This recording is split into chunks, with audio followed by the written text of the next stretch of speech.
করা লাগবে, কারণ আল্লাহ সৃষ্টি করেছে একমাত্র ইবাদতের জন্য। কথা ঠিক কিনা? আমরা পায়খানা প্রস্রাব করি, পায়খানা প্রস্রাব না করলে দুনিয়া বেঁচে থাকা সম্ভব না, কিন্তু আল্লাহ পায়খানা প্রস্রাব করার জন্য সৃষ্টি করে না, সৃষ্টি করেছে একমাত্র ইবাদতের জন্য। অর্থাৎ পায়খানা প্রস্রাব করতে যদি হয় ইবাদত বানাইয়া করা লাগবে, ঠিক কিনা? আর ইবাদত তখন যখন পায়খানা প্রস্রাব রসুলের তরিকায় হবে, ঠিক কিনা? কি পায়খানা প্রস্রাব রসুলের তরিকা আছে কিনা? আছে কিনা? আজকে ঢিলা গ্রুপের বাড়াইও না অনেক মুসলমান, ঢিলা গ্রুপ নেই মুসলমান মধ্যে। কি কথা ঠিক না বলবো? অথচ মুসলমানের জন্য ঢিলা গ্রুপ ব্যবহার করা সুন্নাত পায়খানা প্রস্রাব। কি কথা ঠিক না? আরে পায়খানা প্রস্রাবে ঢিলা গ্রুপ যদি ব্যবহার না করে, তার শরীরই না পাক থাকে, ও 70 বদনা পানি দিয়ে পানি খরচ করলেও শরীর পাক হবে না। তার সঙ্গে কোন সম্পর্ক অনেক মুসলমানেরই নাই। আমরা অনেক দিন রাত 5 ওয়াক্ত নামাজি তাহাজ্জুদ করি, বদনাই করে পানি নিয়ে প্রস্রাবখানায় যাইয়া প্রস্রাব করে ধুয়ে উঠে চলে আসি, কোনোদিন কোনো বালাই নেই। কি আছে না? আছে কিনা? অথচ পুরুষের জন্য প্রস্রাবের শেষে কুলুপ ব্যবহার করা জরুরি, নারীদের জন্য প্রস্রাবের শেষে কুলুপের ব্যবস্থা নেই, কারণ নারীদের বসাবস্থায় প্রস্রাব ক্লিয়ার হয়ে যায়, কিন্তু পুরুষ লোক বসাবস্থায় প্রস্রাব ক্লিয়ার হয় না। পুরুষ লোক যখন প্রস্রাব করতে বসে, পুরুষ লোকের গুলো একটা ভাঁজ করে যায়, ওই ভাঁজের ভিতরে 2-4 ফোঁটা প্রস্রাব আটকা থাকে। ও বসা অবস্থায় যত চেষ্টাই করুক না কেন, ওইটা কখনো ক্লিয়ার হবে না। একটু পরীক্ষা করে দেখেন, আমি কয়েকবার পরীক্ষা করে দেখছি বিষয়টা। বসা অবস্থায় বিভিন্ন কায়দা কৌশল ইখতিয়ার করে পরিষ্কার পরিচ্ছন্ন করে টিস্যু দিয়ে মুছে ফেলার টিস্যু দিয়ে আবার একটা টিস্যু নিয়ে একটু উঠে নড়াচড়া করছি, দেখছি পরবর্তী টিস্যুটা আবার ভিজে গেছে, পরবর্তী টিস্যুটা আবার ভিজে গেছে। তা আমি যদি ওই অবস্থায় পানি খরচ করে উঠে চলে আসতাম, ওই পরবর্তী টিস্যুটা ভিজছে যে প্রস্রাবটুকু বের হয়ে, ওইটা তো ভিতরে ছিল, আমাদের ভাঁজের ভিতরে আটকা ছিল। দাঁড়ানোর পর ওইটা সোয়া নিচের দিকে নামে ক্লিয়ার হয়েছে। এই জন্য যতক্ষণ ওটা পরিষ্কার হইতে সময় লাগে, কুলুপ ব্যবহার করে দাঁড়ায় অত সময় একটু নড়াচড়া করা জরুরি প্রত্যেকটা পুরুষ লোকের জন্য। যদি না করে ও 70 বদনা পানি দিয়ে করলেও শরীর নাপাক থাকবে। আর নাপাক অবস্থায় সেজদা দেওয়া কি হারাম, কবিরা গুনাহ। সেজদায় কবিরা গুনাহ। আমরা তো অবস্থায় নামাজ পড়তেছি, কুলুপ ব্যবহার না করে পানি খরচ করে চলে আসে অবস্থায় নামাজ পড়তেছি, কথা ঠিক না? অথচ প্রত্যেক সেজদায় কবিরা গুনাহ হচ্ছে। পায়খানা সেরে ঢিলা, এটা বা নারী পুরুষ সকলের জন্য সমান জরুরি। পায়খানা সেরে ঢিলা ব্যবহার না করে হাত দিয়ে পায়খানা ছাড়বে না, আপনি তো মেথরের থেকেও নিকৃষ্ট। মেথরও হাত দিয়ে পায়খানা ছাড়ে না, মেথর বেল চাবিয়ে ময়লা ওঠে বালতিতে রাখে, বালতির আংটা ধরে নিয়ে ফেলে দেয়, যদিও সে ল্যাট্রিন পরিষ্কার করে, কিন্তু হাত দিয়ে ময়লা ছাড়ে না। আর আমি ঢিলা ব্যবহার না করে হাত দিয়ে নিজের পায়খানা নিজে ছাড়তেছি, ঢিলা ব্যবহার না করার কারণে। আমি তো মেথরের থেকেও নিকৃষ্ট। কি কথা বলেন ঠিক কিনা? বলেন ঠিক কিনা? এখন থেকে নিয়মিত ঢিলা ব্যবহার করবো তো ইনশাআল্লাহ সবাই। কি করবো তো সবাই? কারা কারা করবেন হাত তোলেন তো। যে আমি আর নাপাক থাকবো না, 24 ঘন্টা আমি পবিত্র থাকবো, পাক পবিত্র, না কি বলেন? আল্লাহ পাক সকলকে কবুল করুন, জোরে বলেন আমিন। আরে জোরে বলেন না আমিন। এবং সুন্নাত তরিকায় পায়খানা প্রস্রাব করে, পায়খানা প্রস্রাব করে না, পায়খানা প্রস্রাব থাকে না, ইবাদত হয়ে যায়। ওই পায়খানা প্রস্রাব দ্বারা লক্ষ লক্ষ কি মুসলমানের আমল নামায় জমা হয় কিয়ামতের ময়দানে। ওই পায়খানা প্রস্রাব মুসলমানকে জান্নাতে নিয়ে পৌঁছে দেয়। চিৎকার দেবেন সুবহানাল্লাহ। আর পক্ষান্তরে রাসূলের তরিকায় খেলাফ যদি পায়খানা প্রস্রাব করি, বাজান আমার পায়খানা প্রস্রাব নাফরমানি হয়ে যাবে। ওই পায়খানা প্রস্রাবের কারণে কিয়ামত আমাকে জাহান্নামে যাওয়ার কারণে ইবাদতের পরিণতি জান্নাত, আর নাফরমানির পরিণতি কিন্তু জাহান্নাম। চিৎকার দিয়ে বলেন নাউযুবিল্লাহ। এভাবে জিন্দেগির প্রত্যেকটা কাজ আমরা ব্যবসা করি। ব্যবসা করার জন্য আল্লাহ পাক সৃষ্টি করে নাই কাউকে, আল্লাহ পাক সৃষ্টি করছে ইল্লা লিয়াবুদুন, একমাত্র ইবাদতের জন্য। অর্থাৎ ব্যবসা যদি করতে হয় ইবাদত বানাইয়া করতে হবে, আর ইবাদত তখনই হবে যখন রসুলের তরিকায় ব্যবসা হবে, ঠিক না? ব্যবসার মধ্যে কি রসুলের তরিকা আছে? সত্যি আছে তো? ব্যবসা করতে যে মালের ভিতরে ভেজাল ঢোকানো যাবে নাকি? ওজনে কম বেশি করে বেচা কিনা করা যাবে নাকি? মিথ্যা কথা বলে মাল বিক্রি করা যাবে? হ্যাঁ, কিন্তু আমরা কি করতেছি দেখেন, মাল কেনার সময় খেয়া থেকে কেমনি 42 কেজি মন বানানো যায়, আবার ওই মাল যখন বিক্রি করবো তখন খেয়াল 38 কেজির বেশি যেন এক মনে নেওয়া যায়। কেনার সময় 42 কেজি আর বেচার সময় 38 কেজি। এই জন্য কম বেশি করে বেচা কিনা করে যে টাকা লাভ করতেছি, ওই লাভের টাকা খাওয়া একজন মুসলমানের কাছে শুয়োরের গোস্ত খাওয়ার থেকেও খারাপ, কথা ঠিক কিনা? বলেন ঠিক কিনা? মালের ভিতরে ভেজাল ঢোকায়, ভালো নদী মন্দ মিশিয়ে ভালো দামে বিক্রি করি। এই যে ভেজাল ঢোকায় মাল বিক্রি করে যে টাকা লাভ করলাম, ওই টাকা খাওয়া আর পায়খানা খাওয়ার মধ্যে কোনো পার্থক্য নাই। চিৎকার দিয়ে বলেন নাউযুবিল্লাহ। মিথ্যা কথা বলে মাল বিক্রি করি, মাল কিনা আছে 300 টাকাতে, ঢাকার থেকে কিনছি, গার্মেন্টসের দোকান তো আমার, সোয়েটার কিনছি শীতের সময় ঢাকা কালীগঞ্জের অথবা বঙ্গবাজারতে 300 টাকা পার পিস। আমার দোকান পর্যন্ত এসে পৌঁছাইতে আর 5 টাকা খরচ গেছে পিস প্রতি, তাহলে কত হয়েছে? 305 টাকা নাকি? বিক্রি করলাম 1100 টাকা করে, কিনা দামে দিয়ে দিলাম, কিছু থাকে আপনাদের কাছে মানুষ এত খারাপ নেই, এরকম করে না। আমার এলাকায় পায় তাই শোনাইতেছি আপনাদের। 305 টাকা খরচ সহ বেচলে 1100 টাকা, কিনা দামে দিয়ে দিলাম, কিছু থাকে না, কিছু থাকে। এই যে মিথ্যা কথা বলে মাল বিক্রি করে 2 টাকা কামাই করলাম, ওই টাকা খাওয়া আর শুয়োরের গোশত খাওয়ার মধ্যে কোনো পার্থক্য নাই। চিৎকার দিয়ে বলে নাউজুবিল্লাহ। এইভাবেই তো চলতেছে আমাদের ব্যবসা বাণিজ্য, নাকি ভুল বলতেছি? বলেন, এই যেভাবে ব্যবসা বাণিজ্য করে হারাম কামাই করে হারাম খাইতেছি, হারাম খোরের কোন ইবাদত আল্লাহ কখনো কবুল করে না। আমার ব্যবসা উল্টা পাল্টা, আমার কামাই হারাম, হারাম খাইতেছি, অথচ আমি তাহাজ্জুদ করি, 5 ওয়াক্ত নামাজ পড়ি, আমি হজ করছি, আমি যাকাত দিই, সব করি, কিন্তু আমার রুজি হারাম। অবাদান রাগ করেন না, পাও ধরে বলতেছি, যদি জান্নাতে যাইতে মন চায় আগে রুজিটা হালাল করেন। হারাম খোর কখনো জান্নাতে যাবে না। হারাম খোর জান্নাতে গেলে রসুল মিথ্যাবাদী হয়ে যাবে, রসুলের হাদিস মিথ্যা হয়ে যাবে। রসুলের পরিষ্কার হাদিস, হারাম মালের দ্বারা যে রক্ত আর গোশত শরীরে তৈরি হবে, ওই রক্ত আর গোশত জাহান্নামের খোরাক, ওই রক্ত গোশতের জন্য আল্লাহ পাকের জান্নাত হারাম। হারাম খেয়ে যদি আমি জান্নাতে চলে যাই, রসুল মিথ্যাবাদী হবেন না? রসুলের হাদিস মিথ্যা হয়ে যায় না? কিন্তু কসম খোদা, কসম খোদা, আমার রসুলের কোন হাদিস কখনো মিথ্যা হবে না, রসুল কখনো মিথ্যাবাদী হবেন না, অর্থাৎ হারাম খোর কখনো জান্নাতে যাবে না। আমার উপর রাগ করবেন, করেন, আমি কোনো দুঃখ পাবো না, আপনাদের পা ধরেছি বাজার। যদি জান্নাতে যাইতে মন চায়, আগে রুজিটা হালাল করেন, হালাল কামাই করেন, হালাল খান, ইবাদত বন্দেগী কবুল হবে।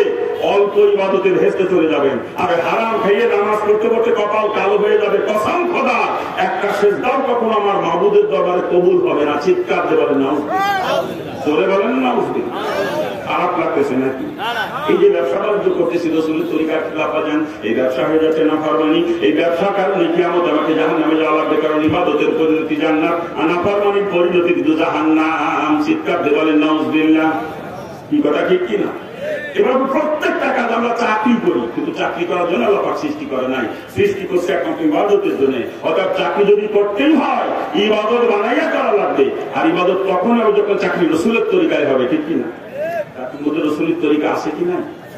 আছে কি নাই? চাকরি করতে যে কখনো দায়িত্ব অবহেলা করা চলবে না, ডিউটিতে ফাঁকি দেওয়া যাবে না, অফিসে বসে আউট ইনকামের ধান্দা করলে চলবে না। সুন্নাত তরিকায় চাকরি যদি করতে পারেন, আপনার চাকরি ইবাদত হবে। ওই চাকরি দ্বারা লক্ষ লক্ষ নেকি আপনার আমল জমা হয়ে যাবে কিয়ামতের ময়দানে। ওই চাকরি আপনাকে জান্নাতে নিয়ে পৌঁছে দেবে। চিৎকার দিয়ে বলেন সুবহানাল্লাহ, জোরে বলেন। আর আমরা চাকরি করি কেমনে? আমি অফিসার মানুষ, অফিস টাইম সকাল 9টা থেকে বিকেল 5টা পর্যন্ত। আমি অফিসে যাই, বেলা 11টা পার হয়ে গেলে আবার 3টে বাজার আগে অফিস থেকে চলে আসি। এই যে ডিউটিতে ফাঁকি দিয়ে বেতন খাইতেছি, বেতন হালাল না হারাম? জোরে বলেন হালাল না হারাম?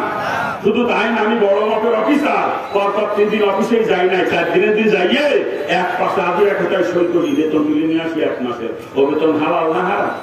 ও বেতন হালাল না হারাম? এই ডিউটিতে ফাঁকি দিয়ে দায়িত্ব অবহেলা করে যে বেতন খাওয়া হয়, ওই বেতনের টাকা খাওয়া আর শুয়োরের গোশত খাওয়ার মধ্যে কোনো পার্থক্য না। চিৎকার দিয়ে বলে না বুঝবে। শুধু তাই না, বর্তমান আমাদের বাংলাদেশের চাকরিজীবী গোষ্ঠী অধিকাংশ ঘুষখোর, অধিকাংশ নাকি ভুল বলতেছি আমি? ওরা রোজার মাসে ঘুষ খায় না, খায় ইফতারের জন্য কিছু নিয়ে যাও। আমি কই টাকা ইফতারি করা থেকে শুয়োরের গোশত ইফতারি করো, তাতেও তোমার গুনাহ কম হবে।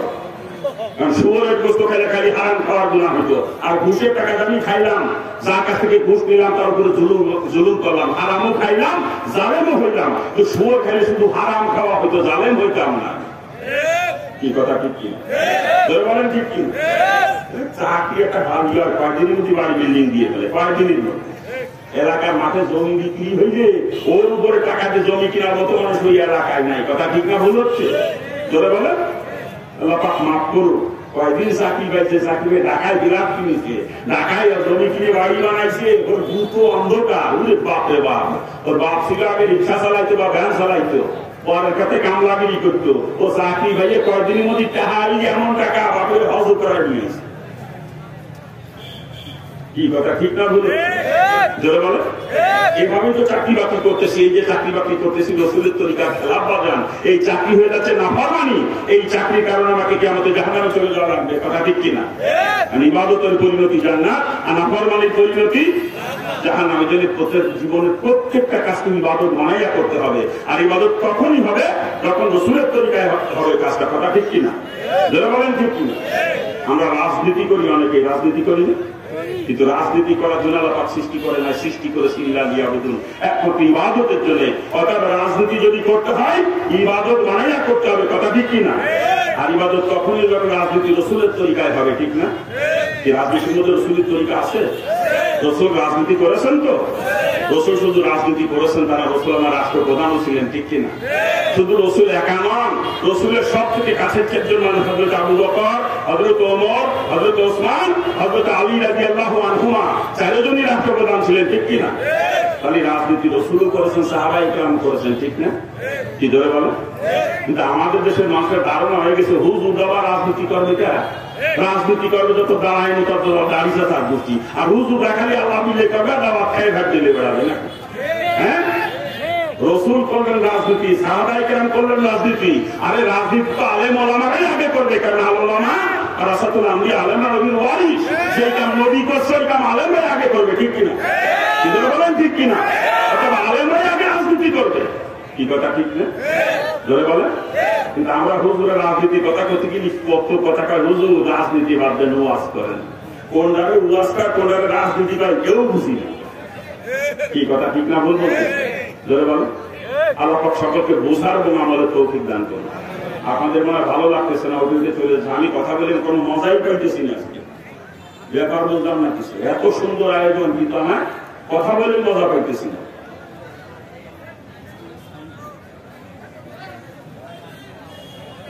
আপনার যদি উঠা বসা করেন আমি কথা বলতে পারবো না। আগে ওই যে উঠে উঠে চলে যাইতেছে, দেখেন মানুষ। বলেন আমি শেষ করে দিই, তারপরে যান, দোয়া করে যান, উঠে চলে যান। হ্যাঁ, আমি বলবো আপনার উঠে উঠে চলে যাবেন, আর আমি বলতে থাকবো। যা হইল। হ্যাঁ,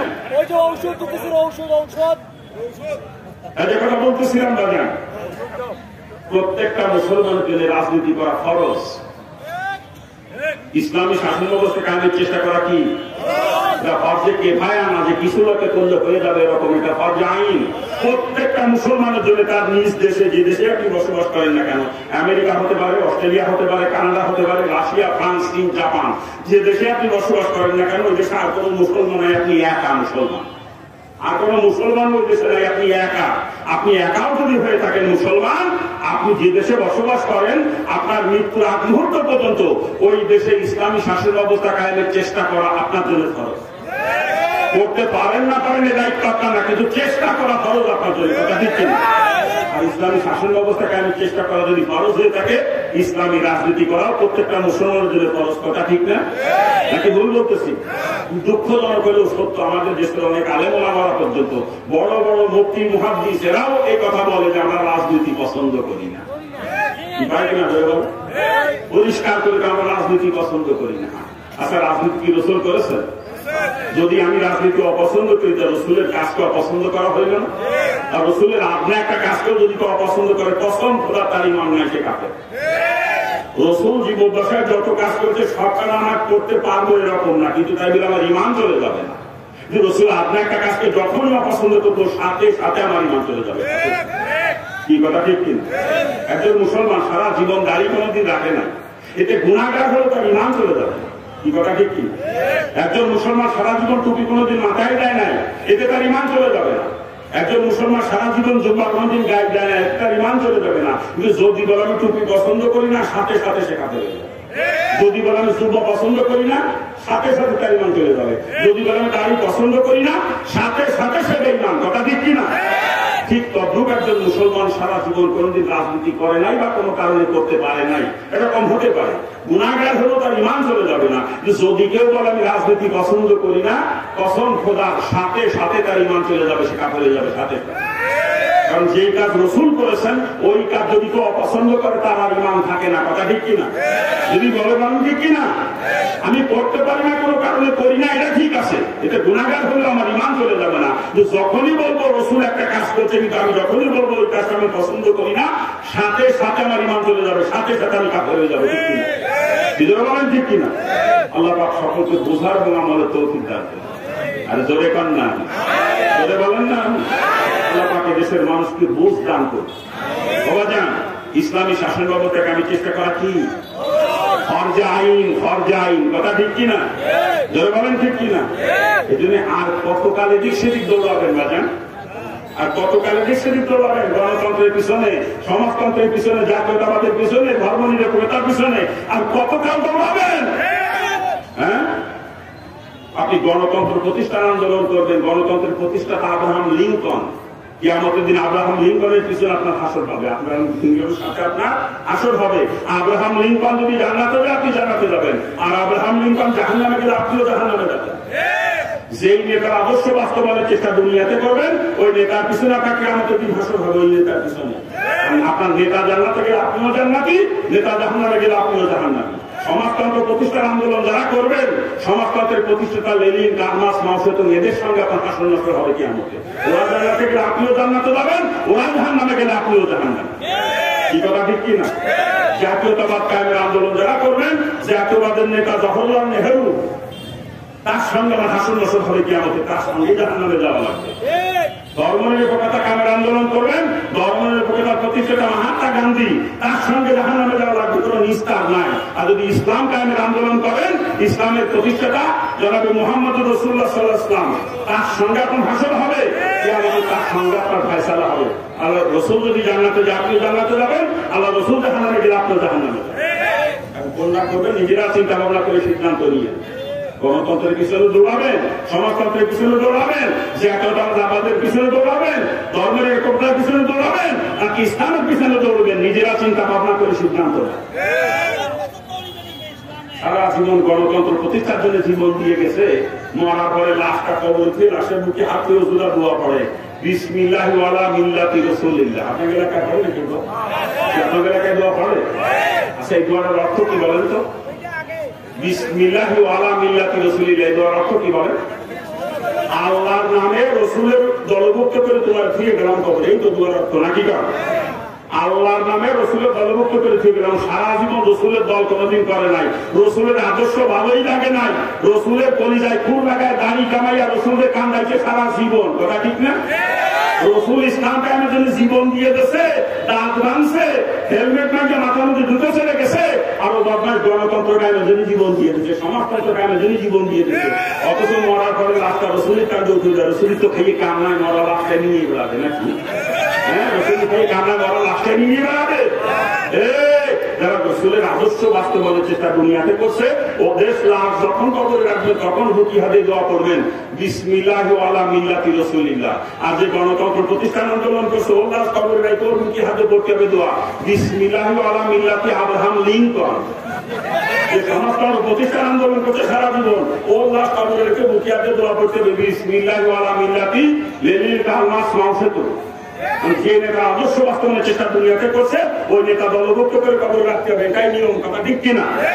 সারা জীবন গণতন্ত্র, সমাজতন্ত্র, ইডা ফিরা কায়েমের জন্য জীবন দিয়ে দিয়েছে, আর মরার পরে লাশটা রসুলের কান্দে উঠে যায়, রসুলের খেয়ে কান্নায় মরা লাশটা নিয়ে বেড়াবে নাকি? খারাপ লাগতেছে মনে হয় না? এখন থেকে কার আদর্শ বাস্তবায়নের চেষ্টা করবো? রসুলের না আব্রাহাম লিঙ্কনের, রসুলের না লেনিন, কার্ল মার্কস, মাও সেতুংয়ের? রসুলের আদর্শ নাকি মহাত্মা গান্ধীর আদর্শ? রসুলের আদর্শ না জওহরলাল নেহরুর আদর্শ? রসুলের আদর্শ বাস্তবায়নের চেষ্টা করবেন, ইনশাআল্লাহ। রাজি আছেন তো আপনারা? রাজি আছেন তো? এখন এতদিন ভুল করছি, তওবা করে অবশ্যই আল্লাহ মাফ করে দিবেন। এতদিন না বুঝে গণতন্ত্রের পিছনে দৌড়াইছি, সমাজতন্ত্রের পিছনে দৌড়াইছি, ধর্মের একতার পিছনে দৌড়াইছি না বুঝে। আজকে বুঝ যদি এসে যায়, তওবা করলে আল্লাহ তাআলা মাফ করে দেবে, কথা ঠিক না? আল্লাহ তাআলা আশাবাদী শোনাচ্ছে, লা তাকনাতু মিন রাহমাতিল্লাহ, বান্দা আমার রহমত থেকে লইয়া শেষ না। এতদিন গণতন্ত্র, সমাজতন্ত্র সেটা কায়েমের চেষ্টা করছিস, তো তুই ভুল বুঝে তওবা করে ফিরে আইছিস, তুই তওবা করতে দেরি করবি, আমি আল্লাহ তোকে মাফ করতে দেরি করবো না। আমরা তওবা করতে পারবো না ইনশাআল্লাহ, আর ভুল করবো না। এখন থেকে মউত পর্যন্ত রসুলের আদর্শ ইসলাম কায়েমের চেষ্টা করবো। রাজি আছেন? রাজি আছেন? কারা কারা রাজি? হাত তোলেন, আমি দেখতে চাই। আমি একজন মুসলমান, এখন থেকে মউত পর্যন্ত ইসলাম কায়েমের চেষ্টা করবো। রাজি তো সবাই? অবাধেন আমার পরিচয় তো আপনাদের কারো বাকি নাই। আমি হিন্দুর বাচ্চা, নামান হাত, আমি হিন্দুর বাচ্চা। আল্লাহ পাক হিন্দুর ঘরে আমাকে জন্ম দিয়েছিলেন, মুসলমানের ঘরে জন্ম দেন নাই। আর হিন্দু অবস্থায় রাজনীতি করতাম, ছাত্রলীগ করতাম, ছাত্রলীগের বড় মতের নেতা ছিলাম। অনেকে জানেন আমার ইতিহাসে অনেক বড় মাপের নেতা ছিলাম। যেদিন আমি ইসলাম গ্রহণ করছি আল্লাহ পাক আমাকে বুঝ দিয়ে দিয়েছে মুসলমান তো কুফরি মতবাদ কায়েমের চেষ্টা করতে পারে না। কুফরি মতবাদ কায়েমের চেষ্টা ওরাই করবে যারা কাফের, তারা যে মুসলমান সে ইসলাম কায়েমের চেষ্টা করবে, ঠিক কিনা? আমি যতদিন কাফের ছিলাম, হিন্দু ছিলাম, ততদিন করেছিলাম, এখন আমি একজন মুসলমান। এখন আমার চেষ্টা হবে আল্লাহর জমিনে আল্লাহর দিন কেমনে কায়েম করা যায়। এই বুঝ পাওয়ার সঙ্গে সঙ্গে আমি তওবা করে ফিরে চলে আসলাম কোরআনের ছায়ার নিচে। কিন্তু মুসলমানের বাচ্চারা এখনো গণতন্ত্র নিয়ে ফালাফালি করে, এখনো সমাজতন্ত্র ফালাফালি করে। মুসলমানের সন্তানেরা তোমাদের পারদর্শী, তুমি মুসলমানের সন্তান, তুমি কুফরি মতবাদ কায়েমের চেষ্টা করতে পারো না, তুমি ইসলাম কায়েমের চেষ্টা করবা। কথা ঠিক কিনা? বলেন ঠিক কিনা? আমি হিন্দুর বাচ্চারাই বুঝছি, আপনারা মুসলমান সন্তান, আল্লাহ আপনাদেরকে বুঝ দেয় না। আমি দোয়া করে এলাকার সকল মুসলমানকে সহি বুঝ দান করবো। জোরে কান না আমি লোক ওই ব্যবসা না, যদি আবার কবুলে যায়। কারবার দেখছেন যদি কবুল হয় যেন আমি লোক ওই ব্যবসা না। আল্লাহ পাক যদি কবুল করে সমস্যা আছে? আমার মতো জাহান্নামের কীট, আমি জাহান্নামের কীট ছিলাম, জাহান্নামের কীট। আমার নাম শুনে মানুষ ভয়তে রাস্তা থেকে দিয়ে বলাইতো, নাম শুনলে এত বড় জাহান্নামের কীট ছিলাম আমি। আমার গা তৈরি আল্লাহ পাক হেদায়েত দান করে মুসলমান বানাইয়া আজকে ইসলামের খাদেম বানাইছে আমার আল্লাহ পারে না? আল্লাহ পারে না? আমি সারা জীবন চেষ্টায় করে কান্দি, তবু আল্লাহ পাকের ইহসানের শুকরিয়া আদায় করে আমি কখনো শেষ করতে পারবো না। আমি জাহান্নামের কীট ছিলাম, আল্লাহ সেই জায়গা থেকে টেনে নিয়ে আসে। আমার যদি আল্লাহ হিন্দু ঘরে জন্ম দিয়ে জাহান্নামের কীটের থেকে কবুল করে ফিরাই আনতে পারে, আর আপনি তো মুসলমানের সন্তান, আপনি তো আমার মতো এত খারাপ না, আল্লাহ আপনারে পারে না ফিরাইতে? আল্লাহ আপনারে পারে না? দোয়া করেন আল্লাহ তোমাদের সকলকে দ্বীনের সহি বুঝ দান করুন। বলেন না আমি, বলেন না আমি লোক না মুসলমান, আল্লাহ যদি কবুল করে ফেলে। কায়দা দেখছেন এই কথা বলতেছিলাম বাজার রসুলের তরিকা রাজনীতিকে ইবাদত যদি বানাইতে পারেন, আপনার রাজনীতি থাকবে না, ইবাদত হয়ে যাবে। ওই রাজনীতি দ্বারা লক্ষ লক্ষ নিয়ম নেকি আমলনামা জমা হবে কিয়ামতের ময়দানে। ওই রাজনীতি আপনাকে জান্নাতে নিয়ে পৌঁছে দেবে। চিৎকার দিয়ে বলেন সুবহানাল্লাহ। পক্ষান্তরে রসুলের তরিকার খেলাফ যদি কেউ রাজনীতি করেন, শেখ মুজিবের তরিকায়, জিয়া রহমানের তরিকায়, এরশাদের তরিকায়, লেনিন মার্কসের তরিকায় বাজান, এই যে মহাত্মা গান্ধীর তরিকায়, জওহরলাল নেহরুর তরিকায়, আব্রাহাম লিঙ্কনের তরিকায় যদি রাজনীতি করেন, আপনার রাজনীতি নাফরমানি হয়ে যাবে। ওই রাজনীতির কারণে কি আমাকে জাহান্নামে চলে যাবেন, কারণ ইবাদতের পরিণতি জান্নাত আর নাফরমানির পরিণতি কিন্তু জাহান্নাম। এভাবে জিন্দেগি প্রত্যেকটা কাজ ইবাদত না, তার আগেই বলছি ইবাদত তখনই হবে যখন কাজটা রসুলের তরিকায় হবে, ঠিক না? আর এমন কোন সেক্টর যে মানুষের জিন্দেগিতে নাই যে সেক্টরের মধ্যে আবার রসুলের তরিকা নাই, কথা ঠিক না? আমরা তো বিয়ে শাদী করি, বিয়ে শাদীর মধ্যে রসুলের তরিকা আছে? রসুল বিয়ে শাদী করছেন জীবন? রসুল বিয়ে শাদী করেছেন? আরে একটা দুইটা না, 13টা পর্যন্ত রেওয়ায়েত আসছে, 13টা পর্যন্ত। তবে 9টা রেওয়ায়েতের মজবুত দলিল বেশি, 9টার পক্ষে দলিল মজবুত বেশি। 13টা পর্যন্ত রেওয়ায়েত আসছে, কথা ঠিক না? এই জন্য রসুল কম পক্ষে তো 9টা বিয়ে করছেন, কম পক্ষে নাকি? কারণ কি রসুলের তরিকা আছে বিয়ে শাদীর মধ্যে নাকি? কি আছে না? রসুলের তরিকায় বিয়ে শাদী করা লাগবে, মুসলমানের বিয়ে শাদী হবে রসুলের তরিকায়, কথা ঠিক না? আজকে আমাদের সমাজে বিয়ে শাদী হচ্ছে কেন একটু দেখেন। খেলা রে পরপুরুষ নিয়ে, বন্ধু বান্ধব নিয়ে, দুলাভাই নিয়ে মেয়ে দেখে পছন্দ করে বিয়ে করছে। আপনার এলাকায় দেখেন, আমার এলাকায় দেখে বন্ধু বান্ধব নিয়ে, দুলাভাই নিয়ে। অথচ যে ছেলে বিয়ে করবে, বিয়ে হওয়ার আগ পর্যন্ত ছেলের বাপের জন্য মেয়েটার চেহারা দেখা হারাম, একেবারে কবি রাখবে না। ছেলের সঙ্গে বিয়ে হওয়ার আগ পর্যন্ত ছেলের বাপও মেয়েটার চেহারা দেখতে পারবে না, হারাম, কবি রাখবে না। তবে ছেলের বাপের দায়িত্ব আছে মেয়ের সম্পর্কে খোঁজ খবর নিবে। মেয়েটার বংশ কেমন, পিতৃকুল কেমন, মাতৃকুল কেমন, দিনদারি আছে কিনা, পর্দাপশিদা মানে কিনা, মেয়ের স্বভাব চরিত্র কেমন, এগুলো খোঁজ নিবে ছেলের বাপ। যদি খোঁজ নিয়ে বোঝে না মেয়েটা তো ভালো, উপযুক্ত, বেটার বুকে আনা যায়, তখন ছেলেকে পাঠাবে মেয়ে দেখতে। ছেলের যদি মেয়ে দেখে পছন্দ হয়, ছেলে মেয়েকে পছন্দ করবে, মেয়ে ছেলেকে পছন্দ করবে, উভয় যদি উভয়কে পছন্দ হয়, বিয়ে হয়ে যাবে। আর বিয়ে হয়ে যাওয়ার পরে শ্বশুরের জন্য বেটার বউ দেখা তার কোনো নিষেধ নেই, বরং বেটার বউ শ্বশুরের শুধুমাত্র শারীরিক খেদমত, যেটা গাও টিপা পাও টিপা, এই শারীরিক খেদমত বাদ দিয়ে আর যত প্রকার খেদমত আছে সব বেটার বউ করতে পারবে। কিন্তু ছেলের সঙ্গে বিয়ে হওয়ার আগ পর্যন্ত ওই মেয়েটার চেহারা দেখাও ছেলের বাপের জন্য হারাম, একেবারে কবি রাখবে না। যেখানে ছেলের বাপের জন্য মেয়ে দেখা হারাম, সেখানে বন্ধু বান্ধব নিয়ে, দুলোভাই নিয়ে মেয়ে পছন্দ করে বিয়ে করি, আবার কোই ছেলে মেয়ে কথা শুনে না। এ বিয়ে তোর তো বিয়েই হয় না রে, তো বিয়েই হয় না, তুই জন্ম দিত যাওরা, ও যাওরা আবার কথা শুনবে, চিন্তা করো কি করে বিয়ে? সুন্নাত তরিকার খেলাফ কোন আমল কবুল করে? সুন্নাত তরিকার খেলাফ কোন আমল ব্যাপারে কবুল হয়? আরে যে বিয়ে সুন্নাত তরিকায় হয় নাই, ও বিয়ে আমার আল্লাহ কবুল করে নাই। আর আল্লাহ যে বিয়ে কবুল করে নাই, ও বিয়ে কোনো বিয়েই না। যে স্বামী স্ত্রী নামে সারা জীবন মিলামিশা করতেছেন, অবৈধ মিলামিশা, জিনা। আর জিনার মাধ্যমে সন্তান জন্ম দিলে কি হয়? যাওরা যাওরা। যাওরা কি মা বাবার কথা শোনে? যাওরা কি মা বাবার কথা শোনে? খালি কই ছেলে মেয়ে কথা শোনে না। হুজুর আমার এলাকায় আইসে এই ওয়াজটু করে যাতে ছেলে মেয়েরা মা বাবার কথা শোনে। হুজুর আজকে সমাজের যুবক যুবতীরা মা বাবার কথা শোনে না। হুজুর কোনোটা গাঁজা খায়, কোনোটা বাবা খায়, এই কোনোটা যুব খেলে, কোনোটা আবার লাইন লাগাইয়ে বাইরে ছেড়ে যায়। কথা ঠিক কিনা? যারা বলেন ঠিক কিনা? হুজুর এই ওয়াজটু করবেন না তো যুবকরা ঠিক হয়ে যায়। আজকে মাহফিলের উদ্যোগটা যুবকরা নাকি পান? যুবকদের বয়ান যদি একটু না করি তাহলে তো ফাঁক আদায় হবে না। কথা ঠিক না? আজকের যুব সমাজ কোন দিকে দেখেন? নেশায় আর জুয়ায় মত্ত অধিকাংশ যুবক নাকি বলবো বলেন? আজকে সমাজের গার্জিয়ানরা দিশাহারা, যুবকরা আজকে বেপথে চলতেছে, মা বাপের ভাত ধরে না, কথা শোনে না। কথা ঠিক না?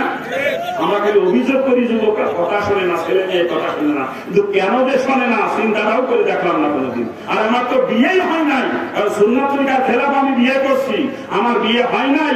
আমি জন্ম দিয়েছি যে আরো সন্তান, ওই যাওরা কখনো মা বাপের কথা শুনবে না, কখনো না। কথা ঠিক না বলবো বলেন? আপনার বিয়েই তো হয় নাই, আপনি মেয়ে দেখছেন পর পুরুষ নিয়ে। খালি তা না, বর্তমান যৌতুক ছাড়া মুসলমানের বিয়েই হচ্ছে না। আমাদের এলাকায় না, আমার এলাকা কোথাও, আমার এলাকার মুসলমান কত যৌতুক ছাড়া বিয়েই করে না। আপনার এলাকা আছে নাকি যৌতুক? অথচ মুসলমানের দিকে যৌতুক নেওয়াও হারাম, দেওয়াও হারাম। শুয়োরের গোস্ত খাওয়া মুসলমানের জন্য যেরকম হারাম, যৌতুকে টাকা খাওয়া সেরকম হারাম। বরং শুয়োরের গোস্ত খেলে খালি হারাম খাওয়ার গুনাহ হইতো, আর যৌতুকে টাকা দিয়ে খাইলাম, ও টাকা তো হারামই। সাথে সাথে মেয়ের বাপের কোনো জুলুম করা হইলো, হারামও খাইলাম, জালেমও হইলাম। আর শুয়োর গাড়ি গাড়ি হারাম খাওয়া হয়তো জালেম হইতাম না। না করে চলে যাচ্ছেন না? আপনার এলাকায় যৌতুক আছে না?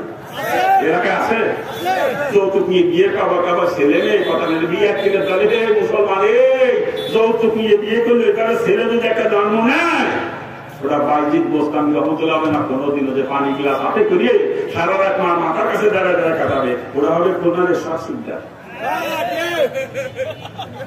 কি কথা ঠিক না বলছে? ছেলে মেয়ে কথা শোনে না, কেন যে শোনে না চিন্তাটাও করে দেখলাম না। কোন যারা আপনার তো বিয়েই হয় না, আপনি জন্ম দিয়েছেন যাওরা, যাওরা কথা শুনতে চিন্তা করেন কি করে আপনি? হ্যাঁ, মুসলমান নিয়ে তো যৌতুক নিয়ে কল্পনা করা যায়। মাফ করুক, মুসলমান বলে বিয়েতে যৌতুক নেয়, আফসোস আফসোস। কসম করে বলে যাচ্ছি, যারা যৌতুক নিয়ে ছেলে মেয়ে বিয়ে দেয় বা বিয়ে করায়, একটাও মুসলমান, হাজি সাহেব হতে পারে, ও তবলিগের মোবারক হতে পারে, সরমুনার মুরিদ হতে পারে, কিন্তু ওই বদমাইশ মুসলমান না। ও যদি মুসলমান হতো, ও বিয়েতে যৌতুক নিতেও না, দিত না। কি কথা ঠিক কি? ধরে বলেন ঠিক কিনা? এখন থেকে কোন মুসলমান বিয়েতে যৌতুক দিবেন? যৌতুক নিবেন? এই কোন মুসলমান যৌতুক নিয়ে বিয়ে করবেন? ছেলে মেয়ের যৌতুক নিয়ে বিয়ে করাইবেন? বিয়ে করাইবেন? আল্লাহ পাক মুসলমানদেরকে কবুল করুক। জোরে বলেন আমিন। আমি জোরে কান না আমি খালি তা না, মুসলমানের বিয়েতে গায়ে হলুদ দেয়। আমার এলাকা, আপনার এলাকায় দেয় না, আমার এলাকায় দেখো দেয় না, দেখো গায়ে হলুদ দেয়। অথচ ওলামায়ে আছে জিজ্ঞেস করেন মুসলমানের বিয়েতে গায়ে হলুদ দেওয়া হারাম হারাম হারাম। গায়ে হলুদের সিস্টেম কি? বাপরে বাপ, মাইক্রো ভাড়া করে 2 কেন 3 কেন যুবতী যুবতী মেয়েদেরকে সাজায়, একেবারে সব এক ড্রেস হলুদ শাড়ি সাজাইয়ে যুবতী মেয়েদেরকে পাঠায় দেয় মেয়ের বাড়ি মেয়ের গায়ে হলুদ দেওয়ার জন্য, আর মেয়ের বাড়িতে একবার পাঠায় ছেলের বাড়ি ছেলের গায়ে হলুদ দেওয়ার জন্য। ঠিক না? আমি হিন্দুর বাচ্চা, আমি হিন্দুর বাচ্চা, জন্মের পরের থেকে দেখছি আমার আত্মীয় স্বজন এগুলো করতো, আমার আত্মীয় স্বজনরা। কিন্তু আজকে মুসলমানের দিকে আপনারা মুসলমানরা ওই হিন্দুদের থেকে 3 ধাপ নিচে নেমে গেছেন, 3 ধাপ। আপনাদেরকে মুসলমান বলতে মাঝে মাঝে আমার ঘৃণা নাম লাগে। কি এর মুসলমান আপনারা? ইসলাম তো আপনাদের মধ্যে নাই, খালি গরু খাইয়ে আজকে মাথাকে মুসলমান দাবি করেন, ইসলাম আপনাদের মধ্যে নাই। মুসলমান আমি জন্মিছিলাম হিন্দু করে, কিন্তু আমি মুসলমান এখন। আর আপনারা জন্মিছেন মুসলমানের করে, কিন্তু কার্যক্ষেত্রে আপনারা মুসলমান থেকে খারিজ হয়ে বসে আছেন। কথা ঠিক কিনা? জোরে বলেন ঠিক কিনা? মুসলমানের বিয়েতে গায়ে হলুদে কল্পনা করা যায়, কল্পনা করা যায়। আফসোস লাগে, মুসলমানের বিয়েতে মহিলারা বরযাত্রী যায়। আপনার কোথায় যায় না, আমার এলাকায় যায়। আচ্ছা, মহিলারা বিয়েতে বরযাত্রী যায়, বিয়ের বরযাত্রী যে কোনো মহিলা খালি হাতে ফিরিয়ে আসে কোনো গ্যারান্টি দিতে পারে না। কম পক্ষে যুবকদের কেনরভূত খেলেও খাই আসা লাগে। কোন মহিলা ভুটিয়ার দিয়ে কথা বলতে পারবে না যে বিয়ের বরযাত্রী দিছি, অথচ পর পুরুষের বসা খাই নাই, এ কোনো মহিলা ভুটিয়ার দিয়ে বলতে পারবে না। চ্যালেঞ্জ, এটা আমার চ্যালেঞ্জ। এই কথা ঠিক কিনা? আপনার স্ত্রীকে আপনার মেয়েকে যে বিয়েতে বরযাত্রী পাঠান, ওই পর পুরুষের বসা খাওয়া দেবি নাকি? দোষ ওই মহিলা না, দোষ আপনার। আমার স্ত্রীকে আমার মেয়েকে যদি আমি যাইতে না বিয়েতে বরযাত্রী যাওয়া ক্ষমতা আছে? দোষ মহিলাদের না, দোষ এই বিয়াক্কেলের গোষ্ঠীর। এই বিয়াক্কেলের গোষ্ঠীতে সাইজ করতে পারতাম, জুতো দিয়ে যদি সাইজ করতে পারতাম বিয়াক্কেল যুবতী বউডার যুবতী মেয়েটারে পর পুরুষের বসা খাওয়া বিয়েতে বরযাত্রী পাঠায়। আর ওখানে ছেলে মেয়ে কথা শুনে না, বিয়াক্কেলের দল এইভাবে বিয়ে করেছে, তোর বিয়েই তো হয় নাই। তুই জন্ম দিয়েছ যাওরা, ও যাওরা জীবনেও কথা শুনলে না, জীবনেও না। ওই ঘরে কোনদিন রাবেয়া বস্তির জন্ম হবে না, ওই ঘরে জন্ম নেবে তাসলিমা নাসরিন। খারাপ লাগতেছে না? খারাপ লাগে বাজান? আমি হিন্দুর বাচ্চা, আপনারা মুসলমানের সন্তান, আপনারা করেন মাইনে নিতে খুব কষ্ট হয় আমার। কি করে মানবো বলে? মানবো কি করে? আমি হিন্দুর বাচ্চা, হিন্দুটাকে কোরআন হাদিস পড়ছিলাম, যে ইসলাম পাইছিলাম কোরআন হাদিসে, সেই ইসলামের সঙ্গে আপনাদের কোনো সম্পর্ক আছে বলে আমার মনে হয় না। আপনারা খালি গরু খেয়ে সেলুর মাথা কেটে মুসলমান, ইসলাম আপনাদের মধ্যে নাই। এই কথা ঠিক না? নাকি ভুল বলতেছি? আমি ইসলাম গ্রহণ করার পরে কোনদিন রসুলের কলিজায় ফুল লাগাইতে পারলাম না। হিন্দু তাকে হাদিস করছি, রসুলের কলিজায় ফুল লাগানো, রসুলের কলিজায় দাঁড়িতে ফুল লাগানো, রসুলের কলিজায় ফুল লাগানো। আর রসুলের কলিজায় ফুল লাগানো, রসুলের কান্দায় কেউ জান্নাতে যেতে পারবে না, পারবে? হিন্দু তাকে হাদিস করছি, মুসলমান হয়ে যেদিন মুসলমান হয়েছে আর কোনদিন দাঁড়িতে ফুল লাগাইতে পারলাম না আমি। হিন্দুর বাচ্চা, আপনার মুসলমানের বাচ্চারা একেবারে সাইসে সুইয়ে হরিশর নকা খেতে থাকেন। লজ্জা করে না আমার দিকে? লজ্জা করে না আমার দিকে? আমার দিকে তো লজ্জা করা উচিত যে একটা হিন্দুর বাচ্চা, তার মুখে সুন্নাতে দাঁড়িয়ে আমি মুসলমানের সন্তান, আমার দেখা যায় মুসির মতো। আল্লাহ মাফ করুক, আমাদের কেলাপাক মাফ করুক। খারাপ লাগতেছে মনে হয়? খারাপ লাগার জন্য বলি না, কসম খোদার জাহান্নাম থেকে বাঁচানোর জন্য বলতেছে। কি লাগছে? আমি তো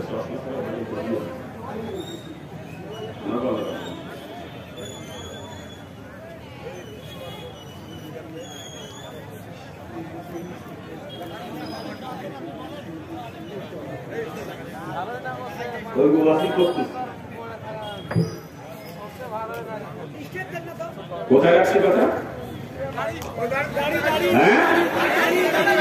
আজকে মুসলমানদেরকে সালাম দিতে পারি না, করলে খেতে লাগবে, সালাম দেয় তখন জবাব দিই, মনে মনে কষ্ট লাগে। রসুল বলছেন যে আগে সালাম দেয় সে ভাই 90 নেকি আছে, পরে জবাব দেয় সে ভাই 10 নেকি। তো 10 বেশি নিয়ে গেল, 90 নেকি নিয়ে গেল, আমি ভাবলাম না, কষ্ট লাগে। কিন্তু দেবো কি করে সালাম? যদি দিই, যদি হরিপদ হয়, হরিপদরে সালাম দিলে নেকি আমি না গুনাহ হবে? বলেন তো, হরিপদরে সালাম দিলে নেকি আমি না গুনাহ হবে? কারণ আরে সালাম যত শান্তির জন্য দোয়া করা, আসসালামু আলাইকুম, আল্লাহ পাক আপনার উপর শান্তি বর্ষিত করুন, নাকি কাজ দোয়া করে না? হরিপদ শান্তির জন্য দোয়া করা যায় আছে, হরিপদের হেদায়েতের জন্য দোয়া করা জরুরি। শান্তির জন্য দোয়া করলে নেকি এবার ওইটা গুনাহ হবে, কথা ঠিক কিনা? যারা বলেন ঠিক কিনা? আমি তো গুনাহ কামাই করার জন্য সালাম দেবো না, আমি তো চিনতেই পারিনি তুমি কিনা, কি করে সালাম দেবো? সালাম যদি দিতে পারি তাতে অনেকে রাগিয়ে যায়, হুজুর, হুজুর মানুষ এত বড় হুজুর আমাকে সালাম দিল না। আচ্ছা দেবো কি করে যদি হরিপদ হয়? কি কথা ঠিক না?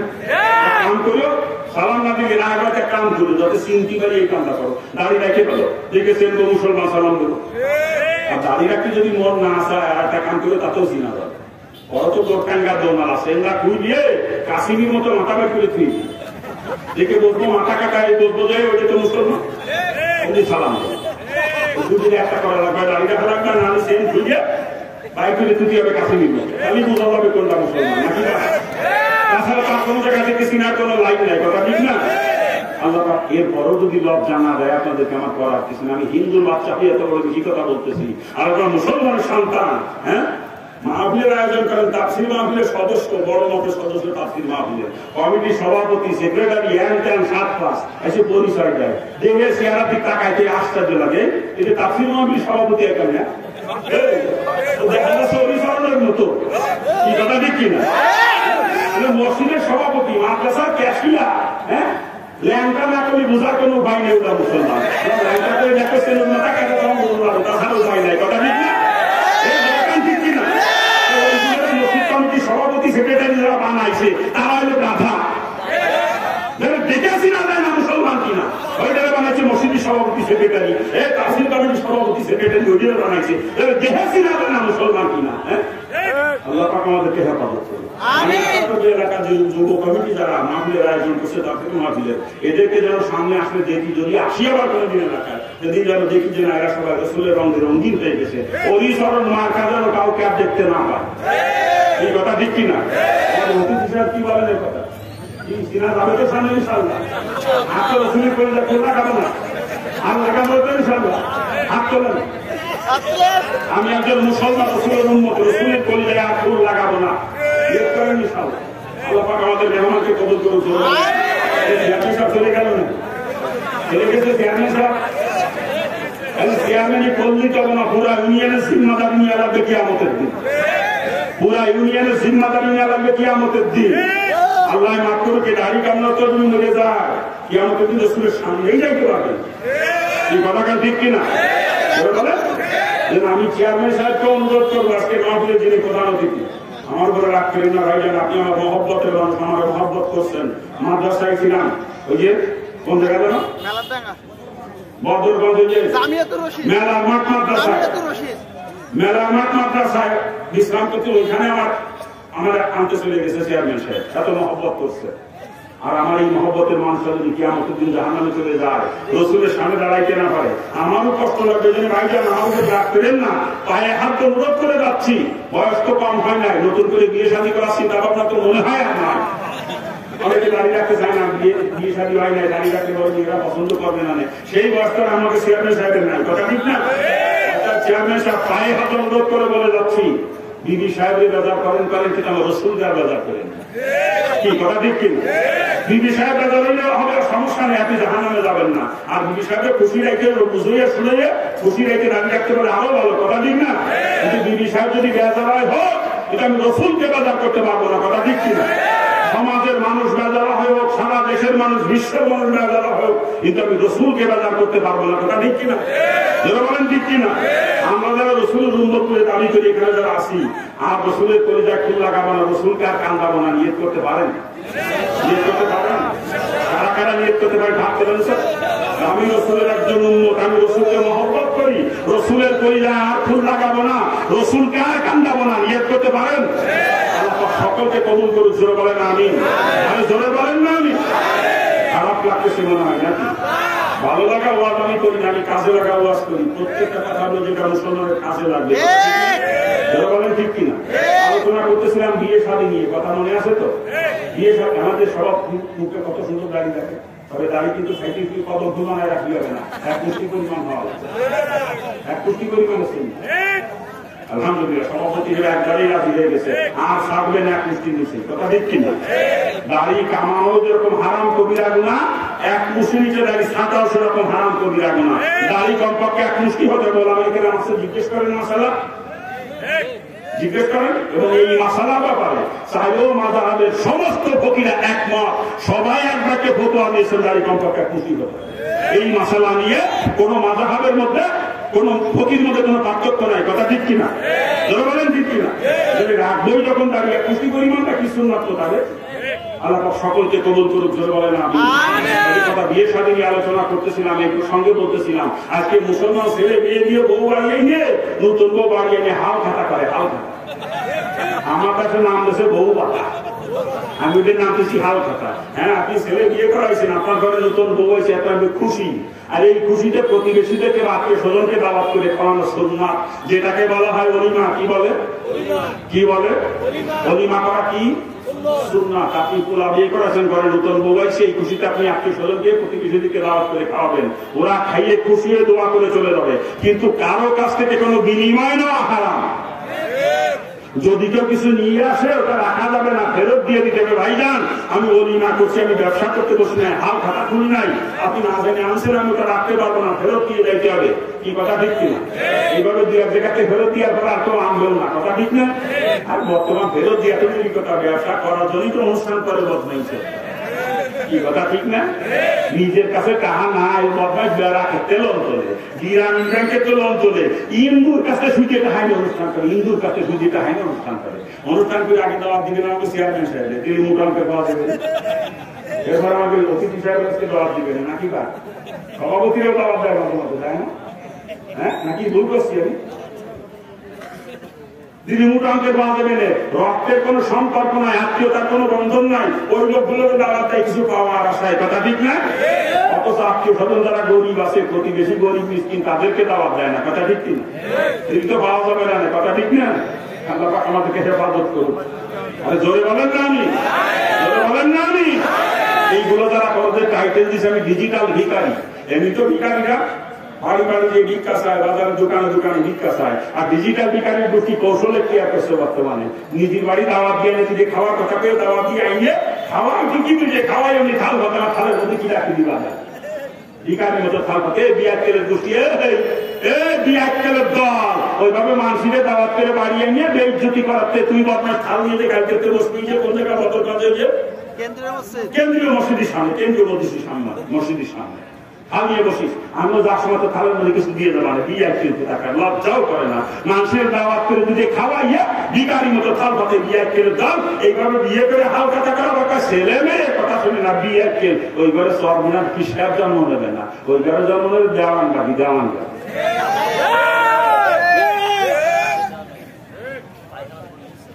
খারাপ লাগে নাকি? খারাপ লাগে বাজার যে কথা বলতেছি, আলোচনা করছি, তারা সৃষ্টি করেছে একমাত্র ইবাদতের জন্য। অর্থাৎ যা কিছু করা লাগবে সব ইবাদত বানায় করা লাগবে, আর ইবাদত তখনই হবে যখন সেটা রসুলের তরিকায় হবে, ঠিক কিনা ধরে বলেন? এই প্রসঙ্গে বলতেছিলাম এমন কোন কাজ নাই, একজন মুসলমানের জিন্দগিতে এমন কোন সেক্টর নাই যে সেক্টরের মধ্যে রসুলের তরিকা নাই, কথা ঠিক কিনা ধরে বলেন? সর্বসেক্টরের রসুল তরিকা এখতিয়ার করে চলার নামই হচ্ছে ইবাদত করার, কথা ঠিক কিনা ধরে বলেন? কি ধরে বলেন, ঠিক কিনা? আর শুরুতেই বলছিলাম যে কাজের মধ্যে রসুলের তরিকা নাই, রসুল এটা কোনোদিন করেন, এরা করতে বলেন নাই, ওইটাকে কোনোদিন ইবাদত বানানো সম্ভব না। ওটা হলো ডাইরেক্ট নাফরমানি, মুসলমানের কাছেও কখনো যাইতে পারে না, ঠিক কিনা ধরে বলেন? যদি কেউ মনে করে সুদ খাবো, এর মধ্যে রসুলের তরিকা আছে? মুসলমান সুদের কাছে যেতে পারে? আমার যা মনে হয় বর্তমান সমাজে সুদ করবার দিনই মানুষ খুঁজে পাওয়া কষ্ট হয়ে যাবে, কথা ঠিক কিনা? ওই দেখেন আমরা যারা ধনী লেভেলের মানুষ, কেউ ব্যাংকের থেকে লোন নিই, কেউ ব্যাংকের থেকে লোন নিয়ে সুদ দিই, আবার কেউ ব্যাংকের টাকা জমা রেখে ব্যাংকের থেকে সুদ খায়, কি কথা ঠিক না? বড় লোকের গোষ্ঠী ব্যাংকের সুদের সঙ্গে জড়িত, আর যারা গরিব মানুষ ব্যাংকে যাওয়ার ক্ষমতা নাই, আমরা বৌদিও সমিতি করে, তো ব্যারাকের সমিতি, আশার সমিতি, প্রশিক্ষা সমিতি, বিভিন্ন এনজিও সমিতির মধ্যে সুদের মধ্যে ডুবে আসি, কথা ঠিক না? কি ধরে বলে? আবার কিছু মুসলমান আছে আপনাকে এলাকায় না, আমার এলাকায় শতকরা হারে টাকা লাগায়, শতকরা 10 টাকা, 1000-100 টাকা, কি আছে নাকি আপনাদের? আছে?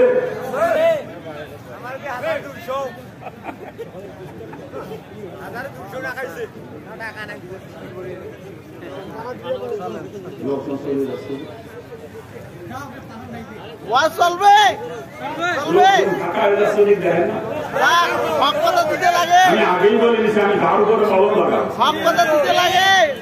কারো করে কি মলম লাগাবো আগেই করে দিচ্ছি, কি কথা ঠিক আছে না? যারা আমার দাওয়াত দিয়ে আনছে, যে কমিটি মাহফিলের ইন্তজাম করেছে, এদেরকে যদি বাদ দিয়ে দিয়ে চলে যায়, তাহলে ইহাকে আমাদের দিন আমার জ্বর।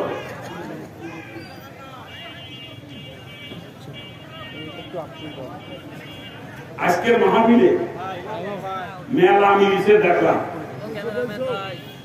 কসমেটিক্সের দোকান আছে, কি কথা ঠিক না? সভাপতিটা বদল করছে, আর মেলার মধ্যে আপনাকে বৌরান এরা আমি আসার সময় দেখছি কিনা ব্যবসা করতেছে মার্কেটের মধ্যে। আমি আসার সময় দেখতে দেখতে আইসি রাস্তা, আপনাকে বৌরা মেয়েরা, যুবতী যুবতী মেয়েরা, যুবতী যুবতী বৌরা মেলার মধ্যে কিনা ব্যবসা করে বেড়াচ্ছে। ও মাহফিলের নাম করে, তাফসীর মাহফিলের নাম করে মেলা মিলিয়ে যুবতী বৌরা, যুবতী মেয়েটাকে ছেড়ে দেশে মার্কেট করার জন্য। ওই মার্কেটের মধ্যে খালি তোমার বৌরা তোমার মেয়ে গেছে তা না, ওর মধ্যে যুবকরাও আছে, কি কথা ঠিক কিনা?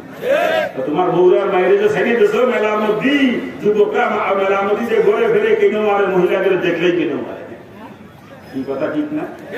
ধরে কান জান এই মাহফিলের আয়োজন করে, তাফসীর মাহফিল বা ওয়াজ মাহফিলের আয়োজন করে, মেলার আয়োজন করে যদি মেয়ে ছেলেদের করে বের করে দেন, মেয়ে ছেলেদেরকে বাড়ি থেকে বের করে দিয়ে মার্কেট করে দেয় আপনার বউ আপনার মেয়ে, তো ওয়াজ দিয়ে আপনাদের লাভ কি? হ্যাঁ, এ দিয়ে লাভ কি? রসুলের পরিষ্কার হাদিস, আর দয়ুস কখনো জান্নাতে যাবে না, লা ইয়াদখুল, কখনো প্রবেশ করবে না, কি কথা ঠিক কি? জোরে বলে, দয়ুস যদি জান্নাতে যায় রসুল মিথ্যেবাদী হয়ে যাবে। আর দয়ুস কি? শরীয়তের ভাষায় যে গার্জিয়ানের অধীনস্থ নারীরা পর্দায় চলাচল করে, অথচ গার্জিয়ানের ব্যাপারে উদাসীন, গার্জিয়ান হচ্ছে দায়ুস।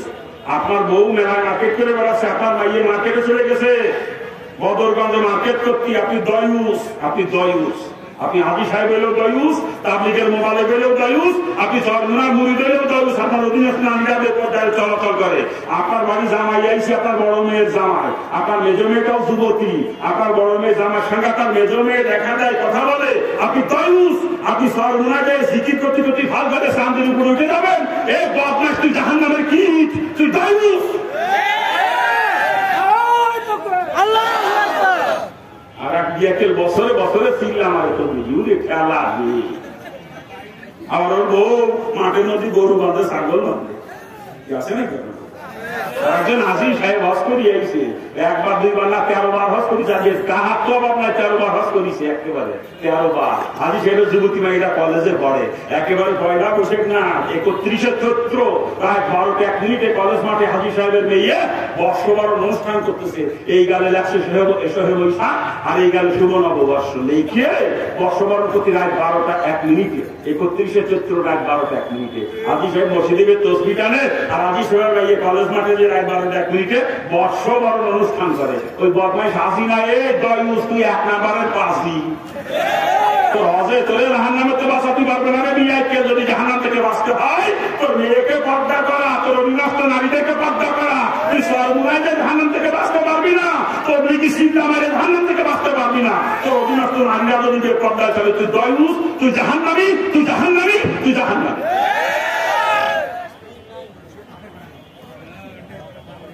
খারাপ লাগতেছে না?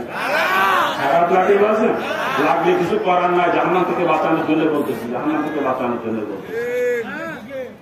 মুসলমান কখনো সুদের কাছে যেতে পারে না, মুসলমান কখনো বেপরদায় চলতে পারে না। এক কথায় যেই কাজের মধ্যে রসুলের তরিকা নাই ওইটা মুসলমানের কাজ না, ডাইরেক্ট নাফরমানি, কথা ঠিক কিনা? এ জোরে বলেন ঠিক কিনা? এভাবে কেউ মুসলমান কখনো গান বাজনার কাছে যাইতে পারে না, গান বাজনা শুনতে পারে না। মুসলমানের জন্য মেলায় যাওয়া হারাম, মেলার আয়োজন করা তো দূরের কথা, মেলায় যাওয়া হারাম, মেলা থেকে কিছু খরিদ করা হারাম, মেলায় দোকানদারি করা পর্যন্ত মুসলমানের জন্য হারাম।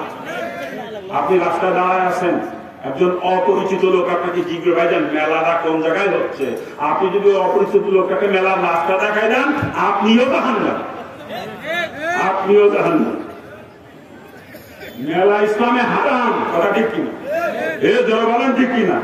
বর্তমান তো মাহফিলের নামে মেলাই এসে সর্বস্ব, যুবকের গোষ্ঠী সব এসে মেলায় করে, মাঠে বসে না, খালি মেলায় করে, কথা ঠিক না?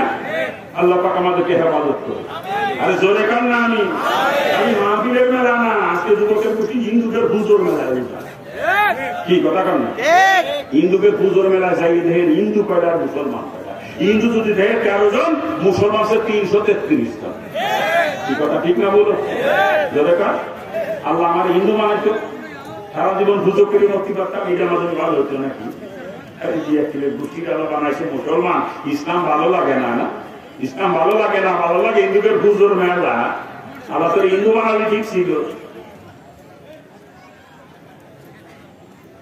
খারাপ লাগতেছে মনে হয়, লজ্জাও করে না। বিয়াক্কেল কোন হিন্দু করে তো জুমার মসজিদে যেতে পারে, দুই যুগের পুজোর মণ্ডপের সামনে যে বসে খাইস, ওর হিন্দুদের তোর জুমার মসজিদে এসে পাবে কার?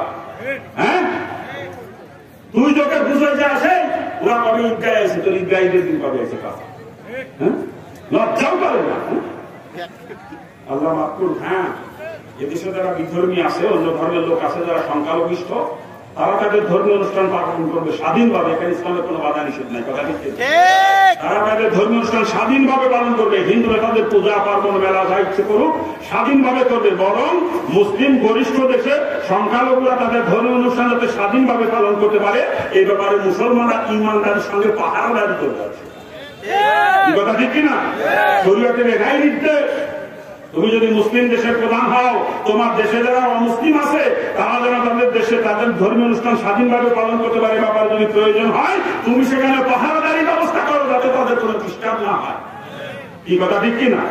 ওরা ওদের ধর্মীয় অনুষ্ঠান স্বাধীনভাবে পালন করবে। আজকে মনে হয় কালী পূজা রাজ্য যাচ্ছে না, কালী পূজা না, আজকে ওরা পূজা করবে, ওরা পূজার ভাষণে যাবে, প্রতিমা পাবে, ওরা মেলায় যাবে। তুই মুসলমানের বাচ্চা, এই তো লজ্জা করে না বিয়ে কেউ? তুমি পুজোর মেলা যাও, পুজোর বাসানে যাও, পুজোর মেলা করতে যাও, লজ্জা করে না তোর বিয়ে খেলে পাও? আল্লাহ তোর হিন্দু বানালে ঠিক ছিল।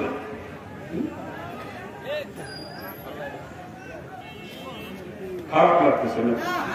আর আপনার এলাকার যুবকরা যায় না মেলা, আমার এলাকায় যায়, তাই বলতেছি।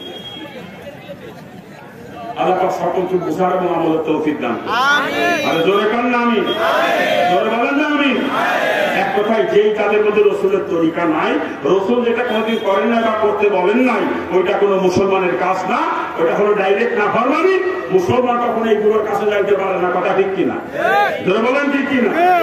মুসলমান কখনো নাচ গান দেখতে পারে না, নাটক সিনেমা এগুলো মুসলমান দেখতে পারে না, কথা ঠিক না? কিন্তু বর্তমান তো পকেটে পকেটে সিনেমা হল মুসলমান, নাকি ভুল করছি? হুজুরদের পকেটেও সিনেমা হল, হুজুরদের পকেটে, নাকি ভুল করলাম? হ্যাঁ, এই বড় বড় মোবাইল একটা, সব দেখা যায়, সব সিনেমাও দেখা যায়, নাটকও দেখা যায়, হ্যাঁ ওই যে ব্লু ফিল্ম নাকি কয় তাও দেখা যায়, সব দেখা যায়। ইন্দুকের নাটক সিনেমা, ইন্দুকের নাচ গান, পুজো মুজো সব দেখা যায়, নাকি ভুল করছি? হ্যাঁ, এই জন্য আমি কি নিই, আমার দুটো মোবাইল আমিও ব্যবহার করি। আমার দুটো মোবাইল দুটো, একটা নোকিয়া, একটা স্যামসাং। খালি ঘন ঘন সেলফি রাখে, ঘন ঘন সেলফি তোলে হুজুরি। অথচ ছবি তোলা যে হারাম, কবিরা গুনাহ। এই যে সমস্ত কবিরা গুনার ভিতরে বড় মাপের একটা কবিরা গুনাহ ছবি তোলা। এ হুজুরি কুষ্টি ভুঁজেই গেছে, মুফতি সাহেবের কুষ্টি দেই ঘন ঘন টাচফোনটা কিনেছে তো, ঘন ঘন সেলফি হয় মুফতি সাহেব। জুতো দেখিতে দিবা তবে মুক্তি নিয়ে আমি তৈরি।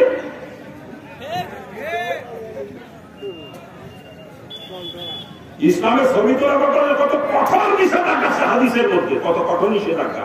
তারপরে যখন সরকার বিভিন্ন আইন করছে, ছবি ছাড়া বিভিন্ন কাজ হইতেছে না। হজ করতে গেলে, পাসপোর্ট করতে গেলে ছবি লাগে, লাগে না? দলিল করতে গেলে ছবি লাগতেছে, ব্যাংকে অ্যাকাউন্ট করতে গেলে ছবি লাগতেছে। পরবর্তীতে ওলামায়ে কেরামের মাধ্যমে সিদ্ধান্ত দিয়েছে যে যেহেতু সরকার আইন করেছে, প্রয়োজনে তাকে যে তুলতে হবে। এতে যদি গুনাহ হয়, যে সরকারের আইন করছে সরকারের গুনাহ হবে, কিন্তু বিনা প্রয়োজনে ছবি যে তুলবে তার নিজের গুনাহ হবে। কি কথা ঠিক না? প্রয়োজনের ক্ষেত্রে যেটা প্রয়োজন, আমি পাসপোর্ট করলাম কদিন আগে, আমার ছবি তোলা লাগছে। আমার ব্যাংক অ্যাকাউন্ট যখন করছি তখন ছবি তোলা লাগছে। আমার জমি দলিল করতে ছবি তোলা লাগছে, কারণ সরকার আইন করছে। এটা গুনাহ হলে সরকারের হবে, আমার হবে না, কথা ঠিক না? কিন্তু আমি টাচ মোবাইল একটা কিনে গণকালী সেলফি মারি, সেলফি এই মুফতি সাহেবের গোষ্ঠী, মুহাদ্দিস সাহেবের গোষ্ঠী, তুই জাহান্নামের কীট, তুই জান্নাতে গেলে কোরআন হাদিস মিথ্যা হয়ে যাবে, কথা ঠিক কি? বলেন ঠিক কিনা? কোনো কোনো আমি আইসি আমার ছবি তোলে, কোনো কোনো কি রে?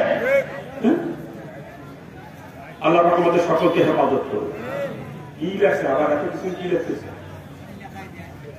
আমার মুসলমান আর ইতিহাস হইতেছে মা, লোকজন এমনি ফাঁকা হয়ে গেছে।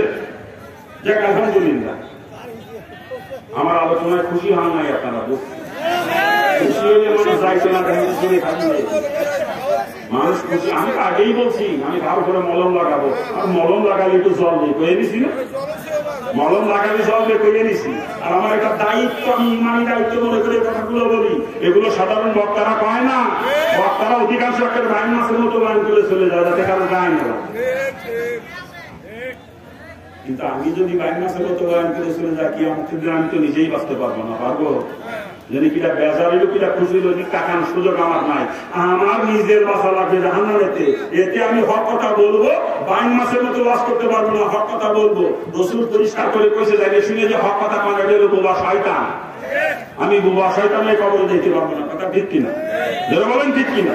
এতে কিটা বেজার হইল, খুশি হইল, আমার কিছু আসে যায় না। আর কাউকে পছন্দ করে বলছি, কাউকে খুশি করার জন্য বা কাউকে বেজার করার জন্য একটা কথাও জীবনে বলিনি, কোনোদিন বলবো না। আমার টার্গেট আমার মাওলার সন্তুষ্টি, মাওলার খুশি। কিনা বেজার হইল, খুশি হবে, কিছু আসে যায় না। মাওলা যদি খুশি হয় আর সারা দুনিয়ার মানুষ বেজার হইয়ে আমার থুথু নিক্ষেপ করে আমার গায়ে, আমার কোনো ক্ষতি হবে না তাতে, কি কারণ? আর সারা দুনিয়ার মানুষকে খুশি করলাম মাওলা আমার উপরে বেজার, কথা না বলার কারণে আমি জাহান্নামের কি ওই মানসির খুশিতে, মানসির ভালোবাসাতে আমার কিছু আসবে যাবে না, কথা ঠিক না? যারা বলেন ঠিক কিনা? যে আমি মাওলার ভালোবাসা চাই, সাথে মাওলার বান্দারা যদি ভালোবাসে আলহামদুলিল্লাহ, আর যদি না বাসে তাতে আমার কিছু আসে যায় না। আমার মাওলা যদি ভালোবাসে আলহামদুলিল্লাহ, কথা ঠিক কিনা? যারা বলেন ঠিক কিনা? আমার বাবা আগেই বলছে হিন্দুর ঘরে জন্ম নিয়েছিলাম,